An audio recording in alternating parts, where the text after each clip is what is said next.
welcome to Pod Maverick. This should be group therapy. There, I got to change my logo here. Thank you so much for hanging out with us. This is Kirk Henderson. I'm coming to you at about 12:30 on Sunday morning. This is our secondary live show. If you're unfamiliar with it, you should be. This is where anybody that wants to join the show and talk a little basketball can. We're here to talk about how Cooper Flagg is going to fall to 13 to the Dallas Mavericks after the Duke Blue Devils tanked and lost to Houston tonight. Man, I wish we could talk about that game. Maybe we will. I already got somebody hanging in the comments who's been waiting for 15 minutes. My man Brian, he's a recent joinee of the Mavs Moneyball staff. I've not made him do anything yet. Probably won't for several weeks, but I still wanted to. Brian, how you doing, buddy? Man, I am wishing I did not stay up to watch that slot, but we are sickos, so here we are. Well, I mean, that's the real charm of a late night game of knowing that you're watching it with other people, because it really takes a true sicko to watch these West Coast games in any format, even if you're super duper excited. And it takes a true sicko to watch an ass whooping like that after an ass whooping like the one we had the night before. That's right. Oh my goodness. Right. Oh boy, where to even begin? I'm so glad that Josh did what he did on the 80 point. One more thing to add. As for 80 kind of playing as an elbow hub in the spot that Lively and Daniel Gafford used to be in. Tonight he had 0 assists, 6 turnovers. Just as a cherry on top. Mm-hmm. On top of no stocks, really.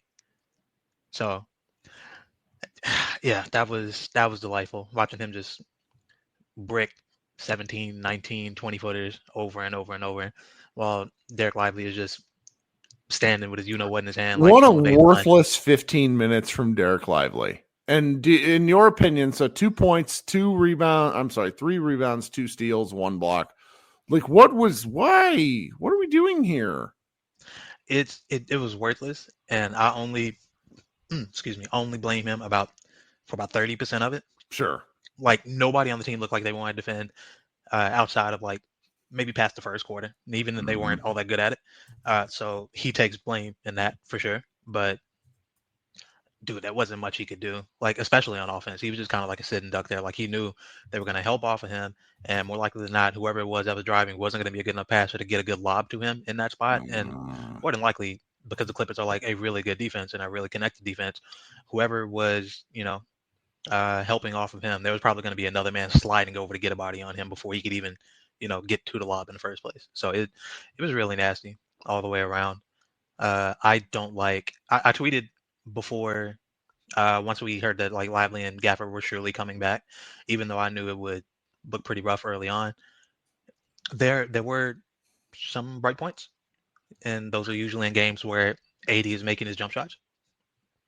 And in the other games, it is some of the worst offense I have ever seen. It is even more slow, and it's very funny. I don't know how you can run offense that is slow but also not methodical. But the Mavericks have somehow figured that out. Well, it's not the first half. The first half closing, it was a broken possession, but Spencer Dinwiddie posted up for 8 seconds. And got the shot clock violation. Yeah. Oh man. Do you remember how the first game after Luka got traded, we were all watching Klay Thompson fly around his Golden State days? And they just have these games where there's real offense, and then they have these games where there's not. And that's why as the more I think about it, the more I think they're not willing to put anything on tape against these Clippers. It was they thought they could go out there and get a win. I promise they did not expect Kawhi Leonard to play. That was I don't think anybody did. Which is fair. So, yeah, it's rough, but look, man, you got a game plan for it. The other team's best player saying, "Hey, maybe I'll play tonight."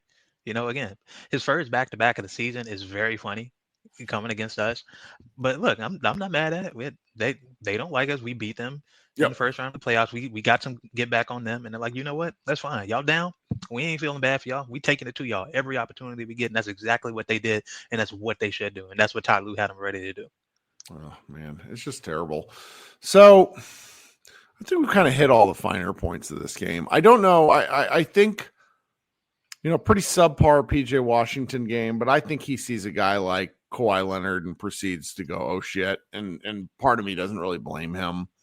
I guess what I don't know what to make of is the Kai Jones. Like, do we think he's useful? Yes. I just don't know what to, I don't want to like be mean about the guy or anything. Like, obviously the guy who's shooting that high percentage has something. What do you think? Like, do you think he's a guy that should actually be on this match next year? I believe he should have a standard contract somewhere in the NBA. He was useful when he played for the Clippers earlier in the season. They just didn't really have the roster room to keep him on because he was a two-way guy with them. We would absolutely benefit, especially if we're going to end up trading Gafford to get a guard in the summer, which is absolutely what we need to do, as much as I love Dan and wish that he could stay. Yeah, having Kai Jones as the backup, especially knowing, knock on wood, how Lively's injury history has been early in his career, and knowing even more importantly, AD's injury history. Because AD, as much as he doesn't want to play the five or be nominally be the five, when he's out there, he's playing the five on defense. Usually, not tonight. He was on against a like 4-in, 1-out or 4-out, 1-in team like this. He was on the perimeter looking useless. Like, our perimeter defense was garbage. Like, they were getting by dudes left and right, Norm Powell, Bogdan Bogdanovic, James Harden, Derrick Jones Jr., even off the catch, which was super nasty, but shout out to Derrick. They were getting whatever they wanted, getting into the paint. The only person that was offering any resistance all night was Kai Jones. He had like 5 stocks, 2 steals, and 3 blocks. Like, that's not everything, but that's not nothing. I love this dude's energy. I love how he plays.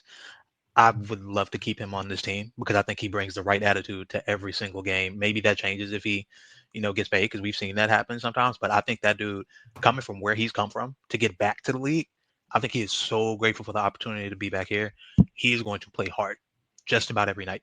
And we need that. We miss that. We used to have that in a guy with Derrick, and letting him go, as much as I love Najee, I think the offensive upgrade has been greater, but dude, watching Najee defend on one end and then watching Derrick Jones defend on the other end with like Chris Dunn next to him and then Kawhi on the other side and Zubac on the paint, and then they bring Ben Simmons off the bench, and it's like, all right, man.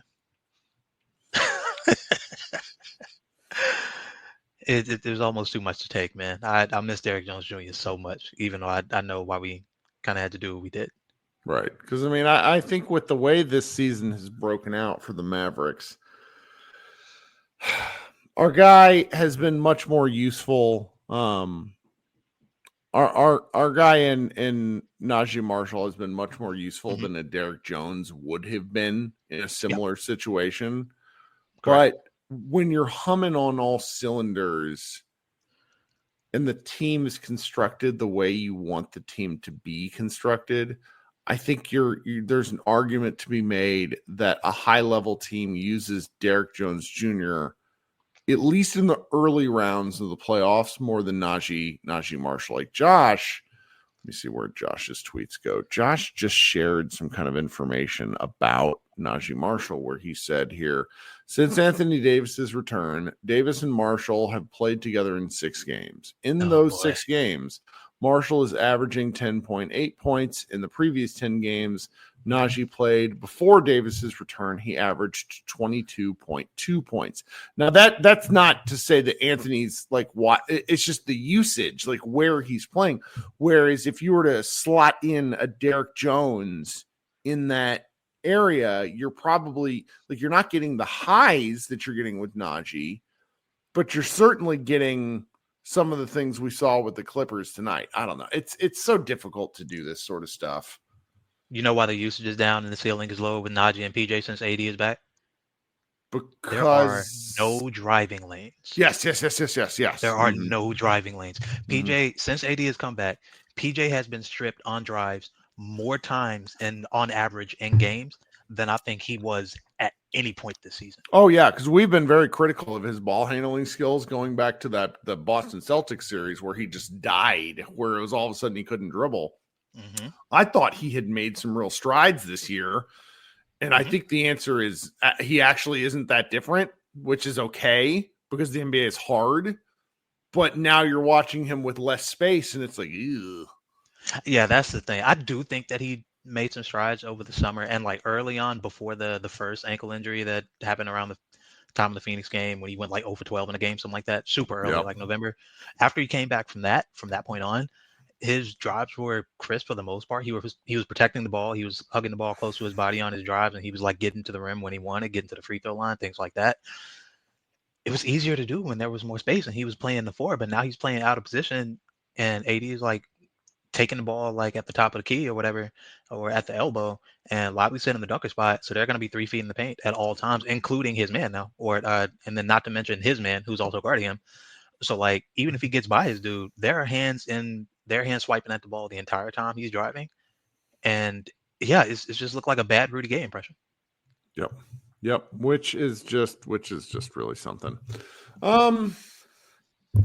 Any thoughts on that national championship game? I didn't get to watch it as closely as I would have liked. Well, not national championship game, the semifinal Yeah, the Final game. Four. Both of them, the two of them. Hey, that Florida Auburn, that was a barn burner. Mm-hmm. That Walter Clayton Jr. kid, that kid is a stud. That is a lock first round pick. If you didn't have him mocked going in the first round, you need to update your rankings. That kid is going in the first round. It's pretty rock solid. And if a team is smart, he's going in the late teens, probably. There's definitely a team that can use what he brings as a shooter and as a scorer, and then as a defensive playmaker. We could use that. Well, I mean, this is we're going to talk so much about prospects over the next several months, and then the Mavericks are just going to trade the pick anyways. That said, though, like you see some guys and you see some real opportunities, and you know, you listen to other shows and you start watching tape, and there's just a lot of fun guys if you want to project forward with different stuff. The second game, obviously, the University of Houston comeback was really, really shockingly impressive.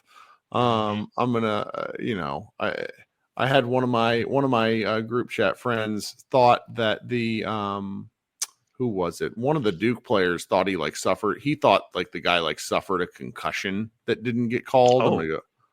Which player was it? I'm gonna go because I'm gonna look at the names and then I'll remember. Was it Sion James? Yeah, I think it was.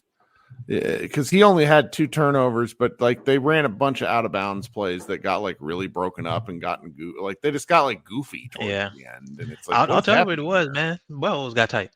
They started shitting down their pants towards the end of the game. Yeah, teams make shots. They were giving up buckets and they couldn't get anything to go. Unfortunately that's just how basketball. Sure, is. That's basketball.